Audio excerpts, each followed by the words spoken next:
नमस्कार दोस्तों, आप सभी को स्वागत है सुनील स्टडी सेंटर में।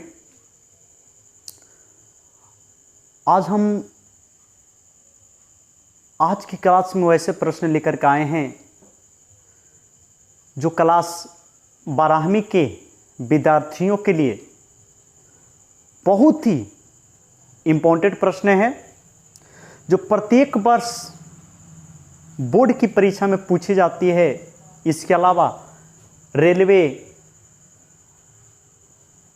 एसएससी, आर्मी, जीडी एवं अन्य प्रतियोगी परीक्षाओं में पूछे जाते हैं। तो मैं आज की क्लास में अध्ययन करने जा रहा हूं, जो आज की क्लास है सिंधु घाटी की सभ्यता। सिंधु घाटी की सभ्यता क्या थी, तो ध्यान देंगे। भारत की सबसे प्राचीन सभ्यता, भारत की सबसे प्राचीन सभ्यता सिंधु घाटी सभ्यता है। भारत की सबसे प्राचीन सभ्यता सिंधु घाटी सभ्यता। अगर प्रश्न आते हैं कि भारत की सबसे प्राचीन सभ्यता कौन थी, तो भारत की सबसे प्राचीन सभ्यता सिंधु घाटी सभ्यता हो जाएगी। प्रश्न संख्या 1 में है, भारत की सबसे प्राचीन सभ्यता सिंधु घाटी सभ्यता है। कौन है? सिंधु घाटी सभ्यता। इसके बाद आगे चलते हैं। सिंधु घाटी सभ्यता को और कौन कौन से नाम से जाने जाते हैं, तो सिंधु घाटी सभ्यता को हड़प्पा सभ्यता, सैंधव सभ्यता के नाम से भी जाना जाता है। इसके बाद प्रश्न संख्या 3 है, सिंधु सभ्यता को हड़प्पा सभ्यता क्यों कहा जाता है? सिंधु सभ्यता को हड़प्पा सभ्यता क्यों कहा जाता है? तो कारण है क्योंकि, ध्यान देंगे, सिंधु सभ्यता को हड़प्पा सभ्यता कहा जाता है क्योंकि इस सभ्यता का, यानी सिंधु सभ्यता का प्रथम अवशेष हड़प्पा से प्राप्त हुआ था। प्रथम अवशेष हड़प्पा से प्राप्त हुआ था, इसीलिए सिंधु सभ्यता को हड़प्पा सभ्यता भी कहा जाता है। ध्यान रखेंगे, ख्याल रखेंगे इसको, कि क्योंकि सिंधु सभ्यता का प्रथम अवशेष हड़प्पा सभ्यता से प्राप्त हुआ था, इसीलिए सिंधु घाटी सभ्यता को हड़प्पा सभ्यता के नाम से जाना जाता है। आगे प्रश्न है, सिंधु घाटी, ध्यान देंगे यहाँ पर, सिंधु घाटी की सभ्यता कहां से कहां तक फैली हुई थी, किस ओर से किस ओर तक फैली हुई थी? तो यहां पर हम अध्ययन करेंगे। सिंधु घाटी की सभ्यता उत्तर में जम्मू से लेकर दक्षिण में नर्मदा नदी के मुहाने तक और पश्चिम में बलूचिस्तान से लेकर के मकराना समुद्र तट से लेकर उत्तर पूर्व में मेरठ तक फैला हुआ था। फिर से ध्यान देंगे, सिंधु घाटी सभ्यता कहां से कहां तक फैली हुई थी, इसका क्षेत्र क्या था? तो सिंधु घाटी की सभ्यता उत्तर में जम्मू से लेकर दक्षिण में नर्मदा घाटी के मुहाने तक और पश्चिम में बलूचिस्तान के मकरान समुद्र तट से लेकर उत्तर पूर्व में मेरठ तक फैला हुआ था। अब इसके बाद हम आगे प्रश्न लेकर के आते हैं कि सिंधु घाटी सभ्यता के प्रमुख स्थलों का नाम क्या था? प्रमुख स्थल, तो ध्यान देंगे, सिंधु घाटी सभ्यता के प्रमुख स्थलों के नाम मोहनजोदड़ो, हड़प्पा, लोथल, कालीबंगा, बनमाली और रोपड़ है। सिंधु घाटी सभ्यता के प्रमुख स्थलों के नाम मोहनजोदड़ो, हड़प्पा, लोथल, कालीबंगा, बनमाली और रोपड़ है। इसके बाद आगे प्रश्न है, भारत के किन किन जगहों पर, भारत के कौन कौन से राज्यों में या कौन कौन से शहरों में हड़प्पा सभ्यता का विस्तार था? तो भारत के राजस्थान, गुजरात, पंजाब, हरियाणा, जम्मू कश्मीर, पश्चिमी उत्तर प्रदेश तक हड़प्पा सभ्यता का विस्तार था। पश्चिमी उत्तर प्रदेश तक हड़प्पा सभ्यता का विस्तार था। अब इसके बाद आगे चलते हैं कि सिंधु घाटी सभ्यता का आकार कैसा था। सिंधु घाटी सभ्यता का आकार कैसा था, तो हम लोग जानते हैं कि सिंधु घाटी सभ्यता का आकार लगभग त्रिभुजाकार था। इसका पूरा क्षेत्रफल, सिंधु घाटी सभ्यता का आकार का पूरा क्षेत्रफल 13 लाख वर्ग किलोमीटर था। 13 लाख वर्ग किलोमीटर। सिंधु घाटी सभ्यता का पूरा क्षेत्रफल कितना था, तो 13 लाख वर्ग किलोमीटर था। इसके बाद चलते हैं, भारत एवं पाकिस्तान में हड़प्पा संस्कृति के लगभग 1000 स्थलों का पता लग चुका है। 1000। भारत एवं पाकिस्तान में हड़प्पा संस्कृति का लगभग 1000 स्थलों का पता लग चुका है।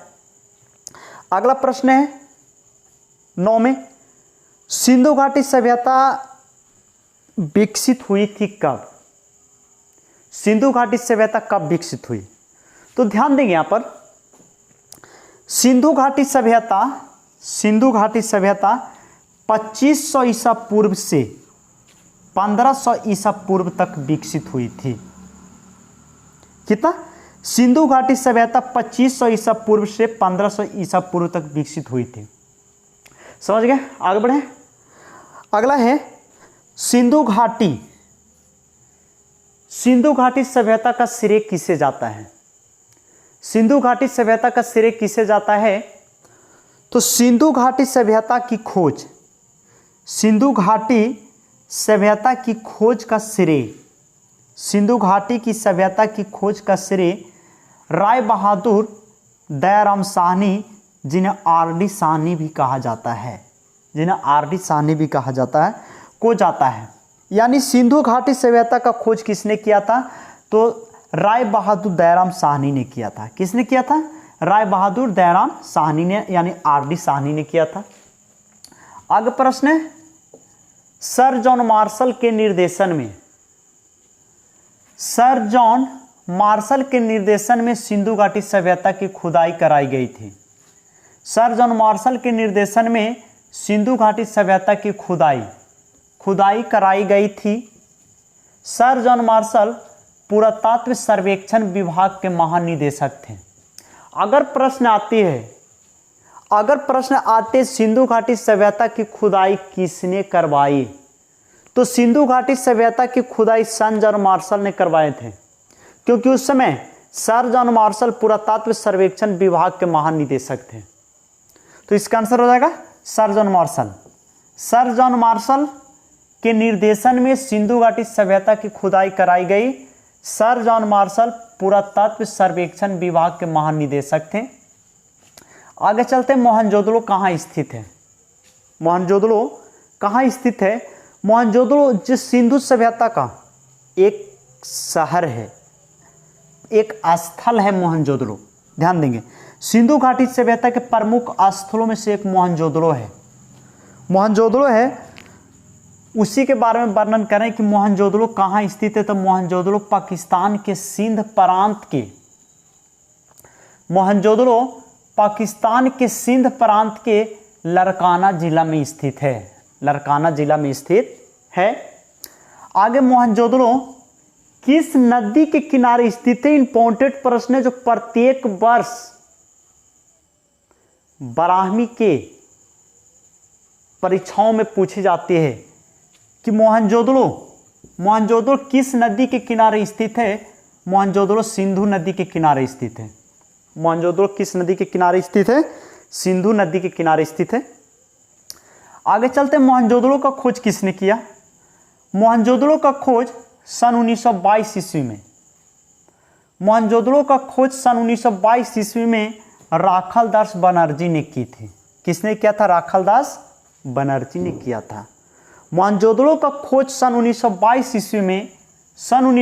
ईस्वी में राखालदास बनर्जी ने किया था। किसने किया था? राखालदास बनर्जी ने। मोहनजोदड़ो मोहनजोदड़ो का अर्थ क्या होता है? तो मोहनजोदड़ो का अर्थ होता है मृतकों का टीला। क्या होता है? मृतकों का टीला यानी मुर्दों का टीला। मोहनजोदड़ो का अर्थ होता है मृतकों का टीला यानी मुर्दों का टीला। आगे है मोहनजोदड़ो। मोहनजोदड़ो का सबसे प्रमुख इमारत, मोहनजोदड़ो का सबसे प्रमुख इमारत कौन था? तो मोहनजोदड़ो का सबसे प्रमुख इमारत सामूहिक स्नानागार था, यानी जहां पर सब लोग स्नान करते थे। तो मोहनजोदड़ो का सबसे प्रमुख इमारत था सामूहिक स्नानागार था। इसके बाद प्रश्न है 17 में चलते हैं। मोहनजोदड़ो की सबसे बड़ी इमारत, मोहनजोदड़ो की सबसे बड़ी इमारत अनागार था, जिसमें भारी मात्रा में अनाज रखा जाता था, अर्थात अनाज की कोठरी जिसे कहा जाता है। अनाज की कोठरी ये सबसे बड़ी इमारत थी। मोहनजोदड़ो की सबसे बड़ी इमारत अनागार था, जिसमें भारी मात्रा में अनाज रखा जाता था, जिसे अनाज की कोठरी भी कहा जाता है। आगे चलते हैं। सिंधु घाटी। सिंधु घाटी के मोहनजोदड़ो नगर में, सिंधु घाटी के मोहनजोदड़ो नगर से नृत्य करती हुई नारी, नृत्यरत नारी यानी नाचती हुई नारी के तांबे की मूर्ति मिली है। नर्तकी की, नर्तकी जिसे कहते हैं। सिंधु घाटी के मोहनजोदड़ो नगर में नर्तकी के तांबे की मूर्ति मिली है, तांबे की मूर्ति मिली है। आगे 19 में चलते हैं। मोहनजोदड़ो नगर 2 खंडों में विभाजित था। मोहनजोदड़ो नगर कितने खंडों में विभाजित था? 2 खंडों में विभाजित था, एक पश्चिमी और एक पूर्वी। पहला पश्चिमी और दूसरा पूर्वी। मोहनजोदड़ो का क्षेत्रफल लगभग 1 वर्ग मील था। मोहनजोदड़ो का क्षेत्रफल लगभग 1 वर्ग मील था। आगे चलते हैं। बुने हुए सूती कपड़े के टुकड़े का अवशेष, बुने हुए सूती कपड़े के टुकड़े का अवशेष सिंधु सभ्यता के मोहनजोदड़ो से प्राप्त हुआ है। कहाँ से प्राप्त हुआ? तो मोहनजोदड़ो से प्राप्त हुआ है। बुने हुए सूती कपड़े के टुकड़े का अवशेष कहाँ से प्राप्त हुआ है? मोहनजोदड़ो से प्राप्त हुआ है। कहाँ से? मोहनजोदड़ो से प्राप्त हुआ है। आगे चलते हैं। सिंधु घाटी सभ्यता में अग्निकुंड, आग की जो कुंड होती थी, हवन करने वाला कुंड होती थी। सिंधु घाटी सभ्यता में अग्निकुंड लोथल एवं कालीबंगन से प्राप्त हुए हैं। कहाँ से? लोथल एवं कालीबंगन से। मनके बनाने के कारखाने, चूड़ियाँ, मनके बनाने के कारखाने लोथल एवं चनहुदड़ों में मिली हैं। इसके बाद है सिंधु सभ्यता की लिपि बहुत चित्रात्मक है। सिंधु सभ्यता की लिपि कैसी है? बहुत चित्रात्मक है। यह लिपि दाईं से बाईं ओर लिखी जाती थी। बहुत चित्रात्मक थी यह लिपि, दाईं से बाईं ओर लिखी जाती थी। किस ओर से? दाईं से बाईं ओर लिखी जाती थी। प्रश्न संख्या 25 है, सिंधु घाटी सभ्यता के मुख्य फसल क्या थे? तो सिंधु घाटी सभ्यता की मुख्य फसल गेहूं और जौ थे। क्या थे? गेहूं और जौ थे। तो आज हमने 25 प्रश्नों का अध्ययन किया। नेक्स्ट अगला 25 प्रश्न इसी लेसन से यानी सिंधु घाटी सभ्यता से हम कल की क्लास में बताएंगे, लेकिन उससे पहले एक बार फिर से इसे हम अध्ययन करते हैं। तो ध्यान देंगे, भारत की सबसे प्राचीन सभ्यता, भारत की सबसे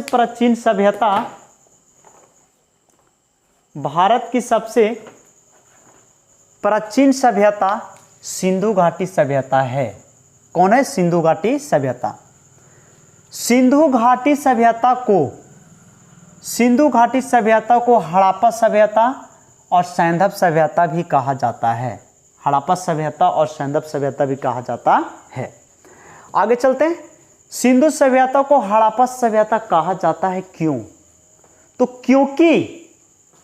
क्योंकि इस सभ्यता का यानी सिंधु घाटी सभ्यता का प्रथम अवशेष हड़प्पा से प्राप्त हुआ था। प्रथम अवशेष हड़प्पा से प्राप्त होने के कारण सिंधु घाटी सभ्यता को हड़प्पा सभ्यता भी कहा जाता है।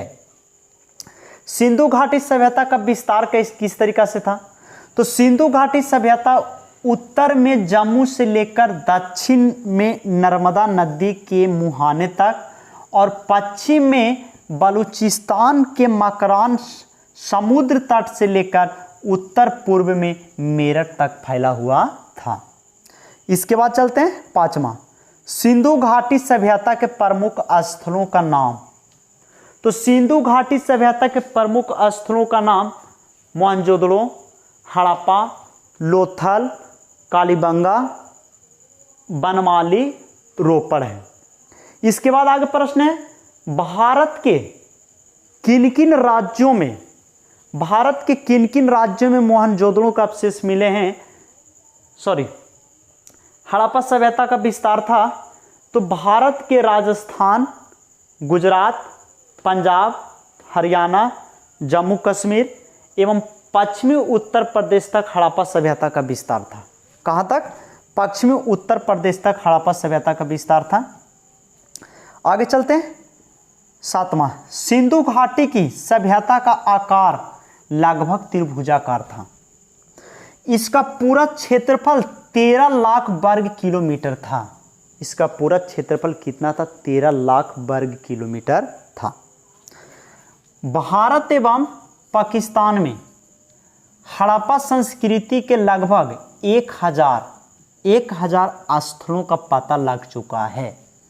भारत एवं पाकिस्तान में हड़प्पा संस्कृति का लगभग 1000 स्थलों का पता लग चुका है। आगे है सिंधु घाटी सभ्यता। सिंधु घाटी सभ्यता 2500 ईसा पूर्व से 1500 ईसा पूर्व तक विकसित हुई थी। सिंधु घाटी सभ्यता 2500 ईसा पूर्व से 1500 ईसा पूर्व तक विकसित हुई थी। आगे चलते हैं, सिंधु घाटी की सभ्यता। सिंधु घाटी की सभ्यता का खोज का श्रेय सिंधु घाटी की सभ्यता का खोज का श्रेय राय बहादुर दयाराम साहनी यानी आर.डी. साहनी को जाता है। किसे जाता है? राय बहादुर दयाराम साहनी को। सर जॉन मार्शल के निर्देशन में सिंधु घाटी सभ्यता की खुदाई कराई गई। उस समय सर जॉन मार्शल पुरातत्व सर्वेक्षण विभाग के महानिदेशक थे। क्या थे? तो पुरातत्व सर्वेक्षण विभाग के महानिदेशक कौन थे? Sir John Marshall. सिंधु घाटी सभ्यता की खोज किसने कराई? खुदाई किसने करवाई? तो सर जॉन मार्शल ने। मोहनजोदड़ो पाकिस्तान के सिंध प्रांत के मोहनजोदड़ो कहाँ स्थित है? मोहनजोदड़ो पाकिस्तान के सिंध प्रांत के लड़काना जिले में है। कहाँ स्थित है? लड़काना जिले में। मोहनजोदड़ो किस नदी के किनारे स्थित है? तो मोहनजोदड़ो सिंधु नदी के किनारे स्थित है। किस नदी के किनारे स्थित है? सिंधु नदी के किनारे। मोहनजोदड़ो का खोज कब हुआ था? तो मोहनजोदड़ो का खोज सन 1922 ईस्वी में राखालदास बनर्जी ने किया था। किसने किया था? राखालदास बनर्जी ने किया था, सन 1922 ईस्वी में किया था। मोहनजोदड़ो का अर्थ क्या होता है? मोहनजोदड़ो का अर्थ होता है मुर्दों का टीला यानी मृतकों का टीला। क्या होती है? मृतकों का टीला। आगे चलते हैं, मोहनजोदड़ो का सबसे प्रमुख इमारत कौन था? तो मोहनजोदड़ो का सबसे प्रमुख इमारत सामूहिक स्नानागार था। क्या था? सामूहिक स्नानागार। अगला है मोहनजोदड़ो की सबसे बड़ी इमारत। तो मोहनजोदड़ो की सबसे बड़ी इमारत अनागार था, जिसमें भारी मात्रा में अनाज रखा जाता था, जिसे अनाज की कोठरी भी कहा जाता था। क्या कहा जाता था? अनाज की कोठरी कहा जाता था। सिंधु घाटी के मोहनजोदड़ो नगर में नृत्यरत नाचती हुई नारी यानी नर्तकी के तांबे की मूर्ति मिली है। क्या मिली है? तांबे की मूर्ति मिली है। आगे मोहनजोदड़ो नगर 2 खंडों में विभाजित था। मोहनजोदड़ो नगर कितने खंडों में विभाजित था? 2 खंडों में विभाजित था, पश्चिमी और पूर्वी। इसके बाद चलते हैं, मोहनजोदड़ो का क्षेत्रफल कितना था? तो मोहनजोदड़ो का क्षेत्रफल लगभग 1 वर्ग मील था, लगभग 1 वर्ग मील। बुने हुए सूती कपड़ों के टुकड़े का अवशेष सिंधु सभ्यता के मोहनजोदड़ो से प्राप्त हुआ। कहां से? मोहनजोदड़ो से प्राप्त हुआ। प्रश्न संख्या 22 है, सिंधु घाटी सभ्यता में अग्निकुंड लोथल एवं कालीबंगन से प्राप्त हुए हैं। कहां? लोथल एवं कालीबंगन से प्राप्त हुए हैं। सिंधु घाटी सभ्यता में अग्निकुंड लोथल एवं कालीबंगन से प्राप्त हुए हैं। मनके बनाने के कारखाने लोथल एवं चनहुदड़ो में मिले हैं। कहां? लोथल एवं चनहुदड़ो में मिले हैं। इसके बाद सिंधु सभ्यता की लिपि बहुत चित्रात्मक थी। सिंधु सभ्यता की लिपि कैसी थी? बहुत चित्रात्मक थी। यह लिपि दाईं से बाईं ओर लिखी जाती थी। यह लिपि दाईं से बाईं ओर लिखी जाती थी। अगला, सिंधु घाटी सभ्यता के मुख्य फसल, सिंधु घाटी सभ्यता के मुख्य फसल क्या थे? गेहूं और जौ था। क्या था? गेहूं और जौ। तो मुझे खुशी होगी कि यह क्लास आपको बहुत अच्छा लगा होगा और मैं विश्वास करता हूं कि मेरे चैनल को आप सब्सक्राइब जरूर करेंगे, शेयर जरूर करेंगे। तो आज के लिए क्लास इतना ही। नेक्स्ट कल के क्लास में लेकर के आएंगे इसी का अगला भाग जो परीक्षाओं में पूछे जाते हैं। आज के लिए क्लास इतना ही। जय हिंद, जय भारत।